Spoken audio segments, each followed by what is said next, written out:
Donald Trump's Chicago ICE raids could backfire and lead to legal ramifications that limit the power of ICE. Let me explain.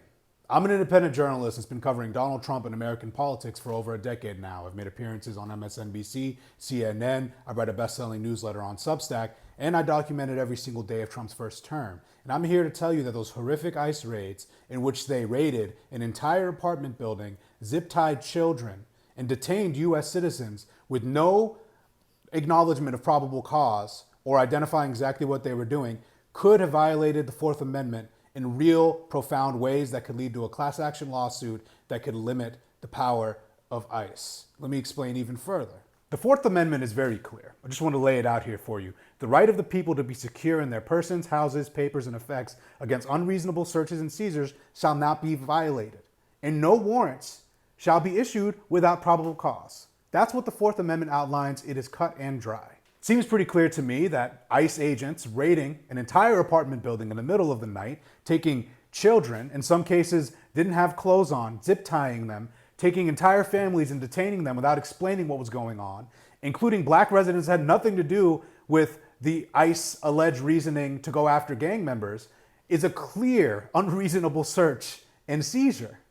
So I posted about this on Twitter, and I said that this seems to me a massive class action lawsuit's in the works here. There's a lot of evidence that could contribute to that, right? And a class action lawsuit is essentially when a group of individuals come together to make a claim against a government or an entity, right?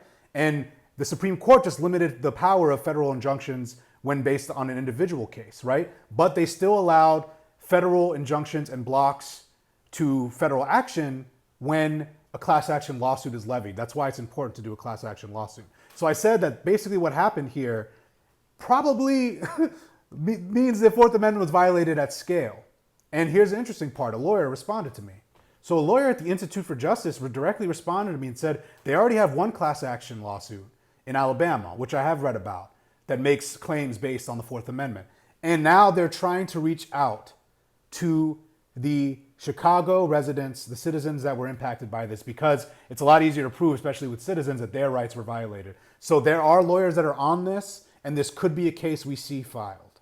If you know any of the residents that were in that apartment building that were impacted by the Chicago ICE raid, tell them to reach out to the Institute for Justice. Their lawyers are waiting to hear from these people to file potentially another class action lawsuit.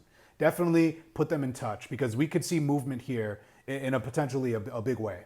There are actually a lot of federal lawsuits going on right now. There's that one in Alabama I mentioned, that class action lawsuit. There's one in Chicago as well about Operation Midway Blitz concerning other citizens that were detained over the last few weeks. There's a lot of movement here in the Fourth Amendment violation realm that people should be keeping watch of. But also, you know, it's concerning, right? We don't know whether or not the Supreme Court will greenlight this behavior, given how they allowed these roving raids that we saw from ICE to continue, basically to continue effectively racial profiling. But this is a little different. The invasion of this apartment building effectively and the what clearly constitutes unreasonable searches and seizures, in my opinion, and what it appears the opinion of many lawyers, I think we could see movement here. So I think this is a space to watch. And again, if you know any residents, tell them to contact some of these pro bono law offices like the Institute for Justice. There are things that can be done here. Trump is not invulnerable.